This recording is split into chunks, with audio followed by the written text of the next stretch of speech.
آج انشاءاللہ ہم 3 لفظ پڑھیں گے. للہ رب العالمین. یہ 3 لفظ ہیں اس کے بعد. للہ رب العالمین. جب یہ لفظ آیت پوری ہو جائے گی تو انشاءاللہ آپ کو خود اس کی تفسیر اللہ کے حکم سے سمجھ آ جائے گی. یہ لفظ للہ جو ہے نا، یہ 2 چیزیں ہیں. ایک صرف یہ ہے لی، ایک لفظ اللہ ہے.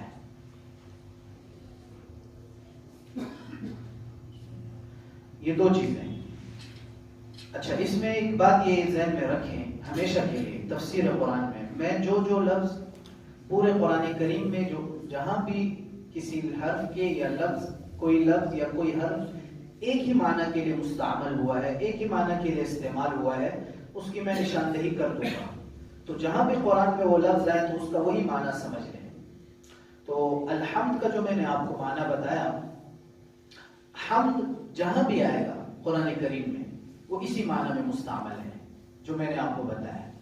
شکر جہاں بھی آئے گا اسی معنی میں مستعمل ہے، اسی معنی میں استعمال ہوگا جو میں نے آپ کو بتایا.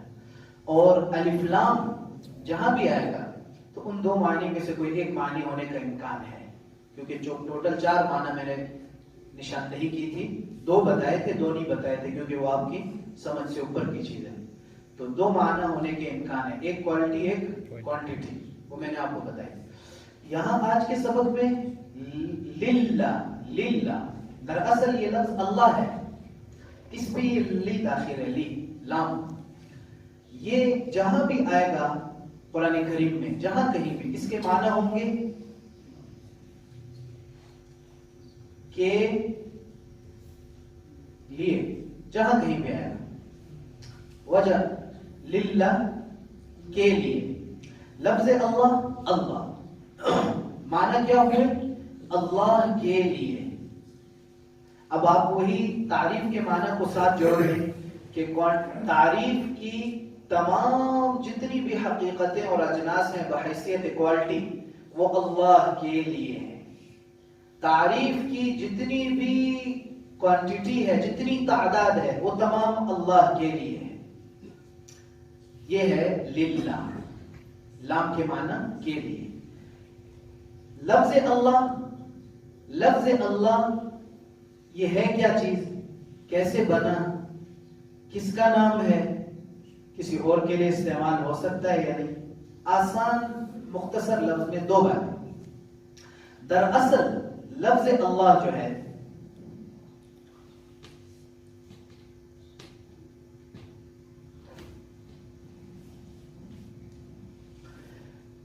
علماء نے فرمایا ہے، جو علماء لغت ہیں انہوں نے فرمایا کہ لفظ اللہ اصل میں یا تو یہ تھا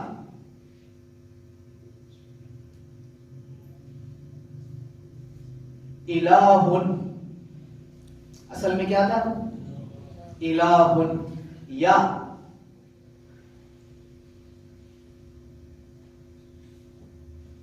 یہ لام ہے، ٹھیک ہے، یہ عربی کا لکھا ہوا لام ہے، یہ چھوٹی ہے لا ہن.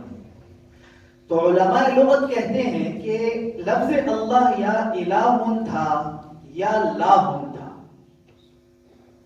لفظ اللہ اصل میں عربی لغت میں یا الہ تھا یا لا ہن تھا، پھر اس سے یہ لفظ اللہ بنا ہے. اب وہ کیسے بنا ہے اس کے اپنے قواعد ہیں، وہ میں آپ کو نہیں بتاتا، وہ آپ کی سمجھ سے باہر کی چیز ہے، اس کے اپنے قواعد ہیں. یہ ذہن میں رکھیں کہ لفظ اللہ اصل میں جو عربی میں لغت کے اعتبار سے یا الہ تھا یا لا تھا، اس سے لفظ اللہ بنا ہے.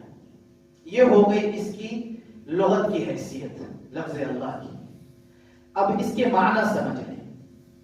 اس کے معنی عربی لغت میں ہے الہ کے یا لاہ کے، معبود جس کی عبادت کی جائے. الہ کے معنی، لاہ کے معنی، اللہ کے معنی فی الحال میں نے نہیں بتایا. الہ کے یا لاہ کے عربی لغت میں اس کا معنی ہے معبود، معبود جس کی عبادت کی جائے. اس کے بعد یہ لفظ اللہ جل شانہ کے لیے استعمال ہونے لگا. یعنی کیا مطلب اس کے بعد؟ اللہ تو سب سے پہلے، اللہ اللہ کے بعد، اللہ سے پہلے تو کچھ بھی نہیں. یعنی انسانی معاشرے میں یہ لفظ اللہ جل شانہ کے لیے ہم استعمال کرنے لگے. انسانیت اللہ کے لیے اس لفظ کو استعمال کرنے لگی. لفظ اللہ یعنی اللہ اپنے معبود کو لفظ اللہ کہہ کر پکارتے ہیں. اللہ جل شانہ کو ہمارے معبود ہیں، ان کو اللہ کہہ کر پکارتے ہیں. یہ ہو گئی دو باتیں. اب یہ بات سمجھ لیں، تیسری بات اس لفظ اللہ کے اندر کہ لفظ اللہ اللہ جل شانہ کا اسم ذات ہے. کیا ہے؟ اسم ذات. یہ ضروری ہے یہ سمجھنا. بصورت دیگر اللہ جل شانہ کا لفظ اللہ اس میں ذات ہے. اس میں ذات کس کو کہتے ہیں؟ جو نام کسی کے لیے مخصوص ہو، ذاتی نام اس کا. میرا نام عبداللہ ہے، میرے ذات کے لیے مخصوص ہے. یہ لفظ اللہ اللہ کی ذات کے لیے مخصوص ہو چکا ہے، غیر اللہ کے لیے اس کا استعمال جائز نہیں. یہ اللہ جل شانہ کا اسم ذات ہے. اللہ جل شانہ کا اسم ذات ہے. یہ آپ کو ابھی میں لفظ اللہ کے اندر 3 باتیں بتا چکا ہوں. لفظ اللہ عربی لغت کے اعتبار سے حقیقت میں یا الہ تھا یا لاہ تھا. ایک بات. دوسری بات کہ الہ اور لاہ کا معنی عربی لغت میں ہے معبود. تیسری بات کہ یہ لفظ اللہ اللہ جل شانہ کا اسم ذات ہے، اللہ کے علاوہ اس کا استعمال کسی اور کے لیے جائز نہیں ہے. 3 باتیں ہوں. اب چوتھی بات کہ اللہ جل شانہ کا اسم ذات ہے، معنی کیا ہے اس کا؟ مفسرین کے ہاں کیا معنی ہے اس کا؟ اس کا معنی یہ ہے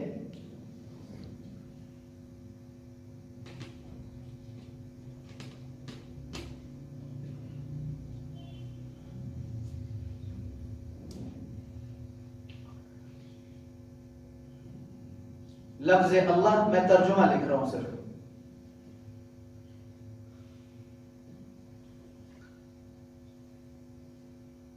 لفظ اللہ وہ نام ہے ایسی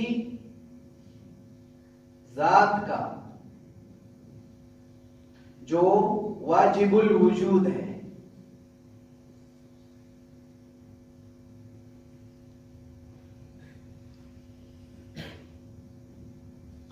لفظ اللہ نام ہے ایسی ذات کا جو واجب الوجود ہے. واجب الوجود کس کو کہتے ہیں؟ جس کا موجود ہونا ضروری ہے، اگر وہ موجود نہ ہو تو دنیا قائم نہیں رہ سکتی. لفظ اللہ نام ہے ایسی ذات کا جو واجب الوجود ہے. ایک چیز، تمام تر صفات جو بھی صفات ہو سکتی ہیں کسی بھی حیثیت سے، اللہ جل شانہ اس اللہ کے اندر وہ موجود ہے. اس کے لیے کہتے ہیں المستجمع لجمیع صفات الکمال. کمال کی، اچھائی کی جو بھی صفت ہو سکتی ہے عالم میں، کیا عالم سے بالا جو صفت ہو سکتی ہے اچھائی اور کمال کی، اللہ جل شانہ کے اندر وہ موجود ہے. 2 باتیں ہوگی. لفظ اللہ نام ہے ایسی ذات کا جس کا وجود ضروری ہے. نمبر 2، جو جس قسم کی کوئی اچھی صفت ہے اللہ کے اندر وہ اس ذات کے اندر موجود ہو. 2 چیزیں، تمام تر، تیسری چیز تمام تر عیوب، تمام تر کمیاں، تمام تر برائیوں سے پاک ہو. یہ ذات لفظ اللہ کا نام معنی یہ ہے پورا کہ وہ ذات ہے جو ذات واجب الوجود ہو، جس کا وجود ضروری ہو. اور نمبر 2، ہر قسم کی اچھی کمال کی صفت اس کے لیے اس کے اندر موجود ہو، اور ہر قسم کے عیوب، کمیاں، برائیوں سے وہ ذات پاک ہو. یہ ذات اللہ ہے اور وہ ہمارے معبود ہے، ان کے علاوہ کوئی ہو نہیں سکتا. جس کے اندر یہ تین چیزیں پائی جائیں، اللہ کے علاوہ کوئی ایسی ذات نہیں ہے، کسی عالم میں کوئی نہیں ہے۔ یہ ہے لفظ اللہ مختصر انداز میں، آسان انداز میں۔ یعنی لفظ اللہ کے متعلق آپ کو جو بتلایا وہ یہ ہے کہ یہ اصل میں عربی لغت میں بنا یا الہ سے ہے یا لا سے، اس کے معنی ہے معبود، اور یہ لفظ اللہ کا اسم ذات ہے، اللہ کے علاوہ اس کا استعمال کسی اور کے لیے جائز نہیں ہے۔ اور نمبر 4 لفظ اللہ کے معنی آپ کو بتائے کہ وہ لفظ اللہ نام ہے ایسی ذات کا جس کا وجود ضروری ہو، ہر قسم کی اچھی صفت اس کے اندر پائی جائے، ہر قسم کے عیوب، نقائص اور رذائل سے وہ پاک ہو۔ یہ لفظ اللہ ہے، ہمارے معبود ہیں، ان کے علاوہ کوئی نہیں ہو سکتا۔ الحمد للہ، یہ ہے اللہ۔ اب آپ دیکھیں کہ اب آپ ان معانی کو، تعریف کو لفظ اللہ کے ساتھ جوڑیں تو کتنا بڑا معنی کھل کے سامنے آتا ہے کہ تعریف کس ذات کی؟ وہ ذات جو اللہ ہے۔ ابھی تک تو ہم صرف جانتے تھے اللہ، اب اللہ کیا ہے یہ تو میں نے آپ کو مختصر سا بتایا۔ علماء نے مولانا محمد موسیٰ روحانی البازی رحمہ اللہ، شاید آپ حضرات میں کسی نے نام بھی سنا ہو، جامعہ اشرفیہ لاہور کے بہت بڑے عالم تھے اور بہت اللہ والے تھے۔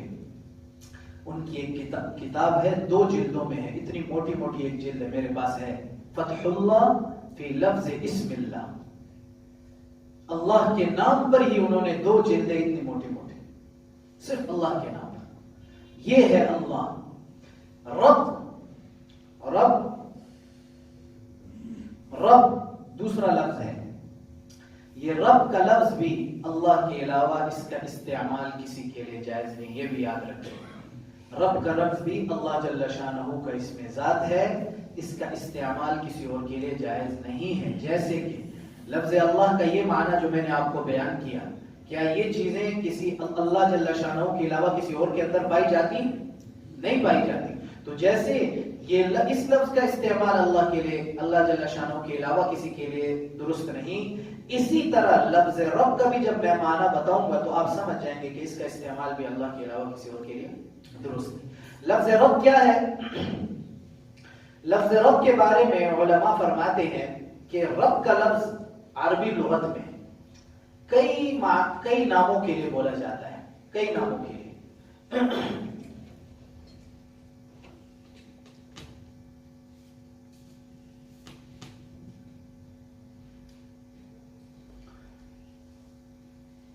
مالک رب اس کو بھی کہا جاتا ہے، المصلح اصلاح کرنے والا، ٹھیک کرنے والا، مالک اس کو بھی کہا جاتا ہے۔ اور اسی طرح سے معبود کو بھی رب کہتے ہیں۔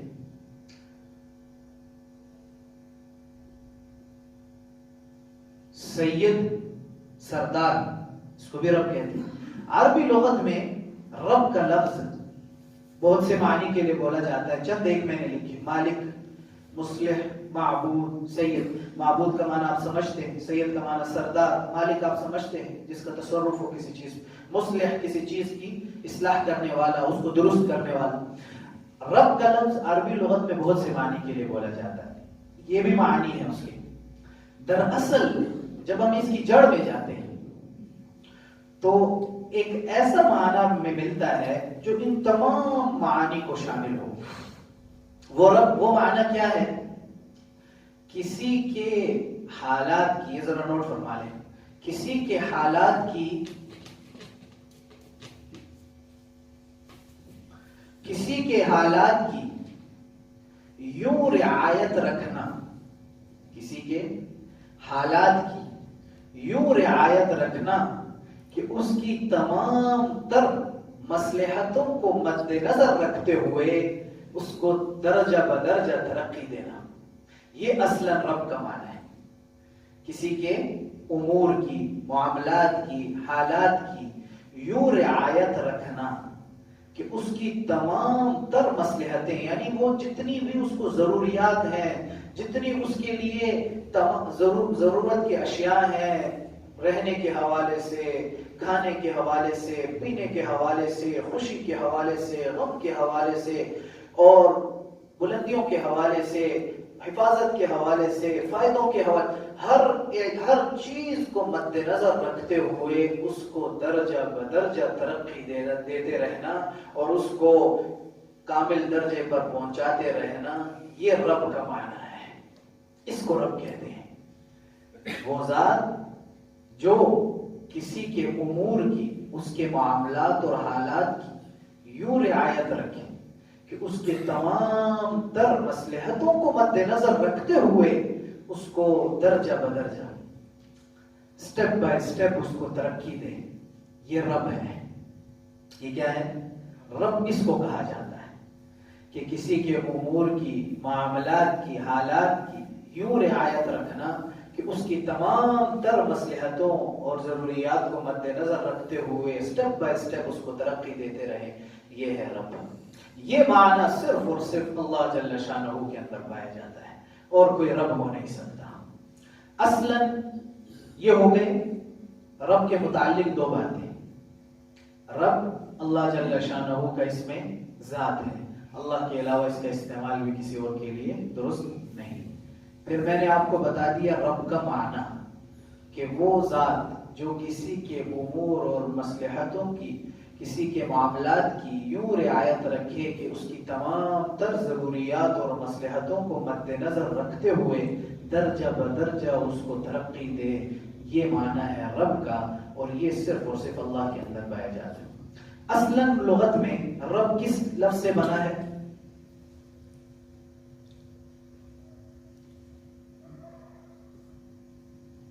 التربیہ.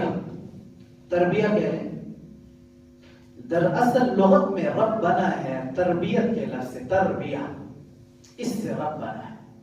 اور یہ لفظ اللہ جل شانہ کے ساتھ خاص ہے، کسی اور کے لیے اس کا استعمال کرنا جائز نہیں ہے. اتنا ہی میرا خیال کافی ہے. تیسرا لفظ ہے العالمین. تیسرا لفظ ہے العالمین. مختصر سا سن لیں، لمبا نہیں کرتا، اس میں تو مضامین بہت ہیں. عالمین ایسا لفظ ہے کہ معنی اس کا یہ ہے کہ الحمدللہ رب العالمین، تمام تعریفیں اس اللہ کے لیے جو عالمین کا رب ہے. اب رب کے معنی پتہ لگتے ہوئے مفہوم اور واضح ہو گیا، معنی اور کھل گیا ہے اس کا. تو عالمین کے مطابق یہ ہے کہ عالمین عربی لغت میں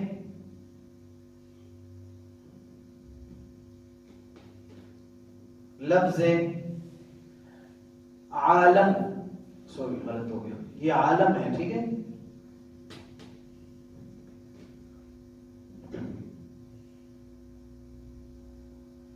عالم، عالمین بنا ہے عالم سے، اور یہ جمع کا صیغہ ہے لیکن اس کا واحد نہیں ہے، بنا اس لفظ سے ہے. اتنا سمجھ لیں اس میں کہ عالمین کیا مطلب ہے.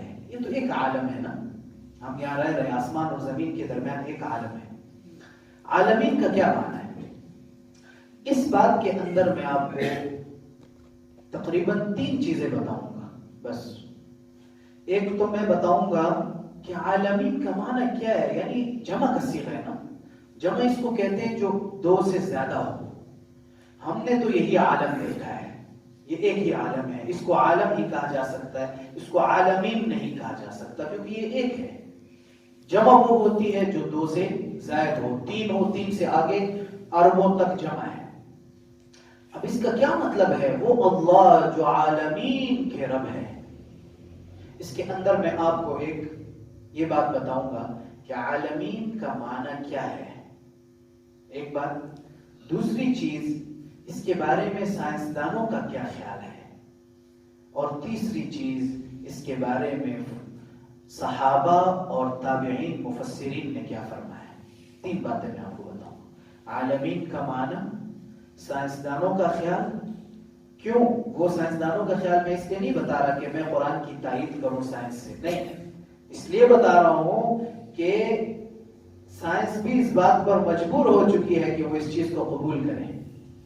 اس لیے بتاؤں گا، تائید کے لیے نہیں بتاؤں گا. ہمیں قرآن کی حقانیت اور قرآن کی تصدیق کے لیے سائنس کی ضرورت نہیں ہے. ہمیں قرآن کی تصدیق اور تائید کے لیے سائنس کی ضرورت نہیں ہے. اس وقت مسلمان موضوع سے ہٹ کے بات سمجھا دوں، ذہن میں آ گئی. مسلمان یہ سمجھتا ہے کہ اگر سائنس کسی بات کی تصدیق کر رہی ہے تو دیکھو قرآن کی تائید ہو گئی. قرآن ان تائیدات کا محتاج نہیں ہے.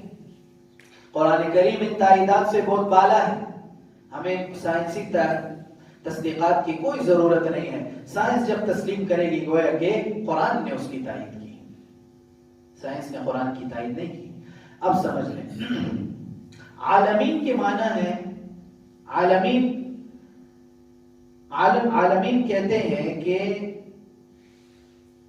ہر وہ چیز جس سے اس کے بنانے والے کو پہچانا جائے یہ عالم ہے. عالم نہ کہیں اس کو، عالم بھی نہ کہیں، عالم کا لفظ بھی نہ کہیں، کیونکہ عالم کا معنی اور ہے، عالم کا معنی اور ہے. یہ ہے لفظ عالم. عالم کہا جاتا ہے ہر وہ چیز جس سے اس کے بنانے والے کو پہچانا جائے، یہ عالم ہے. اسم لما يعلم به الصانع. عالم نام ہے ہر اس چیز کا جس سے اس کے بنانے والے کو پہچانا جائے، یہ ہے عالم. اب جمع کر لیں آپ اس کو کہ بہت سی وہ چیزیں جس سے ان کے بنانے والوں کو پہچانا جائے، عالمی. دوسری بات میں اس میں آپ کو بتاتا ہوں صحابہ اور تابعین کی تفسیر، کہ صحابہ اور تابعین کیا فرماتے ہیں اس بارے میں. ابو سعید خدری رضی اللہ عنہ نے فرمایا کہ عالم، اس ہمارے عالم کے علاوہ 40,000 ہیں. 40,000 عالم ہے اس کے علاوہ، ہمارے اس عالم کے علاوہ. یہ ایک عالم ہے، مشرق سے مغرب، شمال جنوب، زمین آسمان، یہ ایک عالم ہے. ابو سعید خدری رضی اللہ عنہ نے فرمایا 40,000 عالم. یہ صحابی. تابعین میں امام تفسیر ہے حضرت مقاتل ان کا نام ہے رحمہ اللہ. انہوں نے فرمایا 80,000 عالم ہیں. 80,000 جو ہمیں پتہ بھی نہیں، پتہ نہیں کتنے بڑے بڑے دنیا سے کئی بڑے عالم موجود ہیں. اسی طرح سے کعب احبار رحمت اللہ علیہ یہ فرماتے ہیں کہ عالمین کی تعداد ہمیں معلوم نہیں ہے، لا متناہی عالم ہے. کیوں؟ قرآن میں اللہ نے خود فرمایا وَمَا يَعْلَمُ جُنُودَ رَبِّكَ إِلَّا هُ. اللہ کے لشکروں کو اللہ ہی جانتے ہیں، اللہ کے علاوہ کوئی نہیں جانتا. 3 اقوال ہو گئے. ابو سعید خدری رضی اللہ عنہ نے فرمایا 40,000 عالم ہیں. امام تفسیر امام مقاتل نے فرمایا 80,000 ہیں. کعب احبار رحمت اللہ علیہ نے فرمایا کوئی تعداد متعین ہم نہیں کر سکتے، اللہ کے لشکر لامتناہی ہے. اب بات سمجھ لیں سائنس کی. سائنس اس بات کے کہنے پر مجبور ہو چکی ہے کہ اس عالم کے علاوہ، یہ جو مشرق اور مغرب، شمال جنوب، آسمان زمین کے درمیان ہے، اس کے علاوہ ایک ایسی خلا ہے جو لامتناہی ہے، اس کی انتہا کا کسی کو پتہ نہیں. یہ بات آج سے کئی برس پہلے، کئی صدیاں پہلے امام رازی رحمت اللہ علیہ، ان کی تفسیر ہے تفسیر کبیر، اس میں انہوں نے لکھی ہے کئی سالوں پہلے. جو سائنس آج بتا رہی ہے، اس سائنسدان کا نام بھی بتاتا ہوں جس نے یہ بات کہی کہ اس عالم کے سے ہٹ کر ایک خلا ہے جو لامتناہی ہے، اس کی حدود 4 کسی کے علم میں نہیں ہے، یعنی اس کی حدود کسی کو پتہ نہیں ہے. امام تفسیر کبیر ہے، امام رازی رحمت اللہ علیہ نے لکھا ہے کہ دلائل عقلیہ سے، عقلی دلائل سے یہ بات ثابت ہو چکی ہے کہ اس ہمارے عالم سے ہٹ کر ایک لمبی لامتناہی خلا موجود ہے. یہ بات انہوں نے اپنی تفسیر میں لکھی ہے کئی عرصہ پہلے، صدیوں پہلے. اور پھر امریکی ایک جو ہے وہ خلائی مسافر ہے جس نے خلا کا سفر کر کے جو آیا، اس کا نام ہے جان بولین. جب وہ سفر کر کے واپس آیا ہے تو اس نے ایک جو ہے وہ اشتہار شائع کیا. اس اشتہار میں اس نے یہ بات لکھی ہے کہ میں گیا اور میں نے بہت سفر کیا اور بہت کوشش کی کہ میں خلا کی حدود کا تعین کر لوں، لیکن میں اس نتیجے پر پہنچا ہوں کہ ہمارے عالم سے ہٹ کر جو خلا ہے اس کی کوئی بھی انتہا نہیں ہے، کوئی اس کی حدود متعین نہیں کر سکتا۔ اب بتلائیں کہ اب الحمدللہ کو اس کے ساتھ جوڑے، نجوم و سیارات سے لے کر ذرے تک، سمندروں سے لے کر پانی کے قطرے تک، پہاڑوں سے لے کر ذرات تک، آسمانوں اور زمین تعریف کے مستحق نہیں ہے وہ اللہ جس کے عالمین کی تعداد ہی معلوم نہیں، وہ خلا کو کوئی نہیں پہنچ سکتا، اس کے حدود کو کوئی نہیں پہنچ سکتا۔ قرآن ہے اللہ کی تعریف حمد بولتا ہے، الحمدللہ رب العالمین۔ میرے خیال سے آج کے لیے اتنا ہی کافی ہے۔ اللہ پاک ہمیں صحیح سمجھ کی توفیق عطا فرمائے اور ہمارے لیے اس کی سمجھ کو آسان فرمائے۔ الحمدللہ رب العالمین۔ اللہم صلی علی محمد کما تحب وترضى۔ یا اللہ میرے گناہوں کو معاف فرما، حاضرین کی، ساری مسلمان امت کی، ساری انسانیت کے گناہوں کو معاف فرما۔ یا اللہ اس درس کو میری اولاد، میری قیامت تک آنے والی نسلیں، حاضرین ان کی اولادیں، ان کی قیامت تک آنے والی نسلیں، پوری امت، پوری انسانیت کے لیے ہدایت کا ذریعہ بنا۔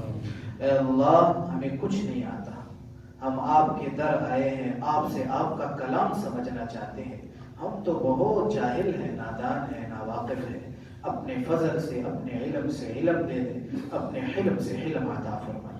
یا اللہ اس درس کو اپنے بارگاہ عالی میں قبول فرما لے، قبولیت کے اسباب دے دے، محرومی سے بچانا، محرومی کے اسباب سے بچانا، ادب و آداب اس مجلس کے ہمیں عطا فرمائے برحمتک یا ارحم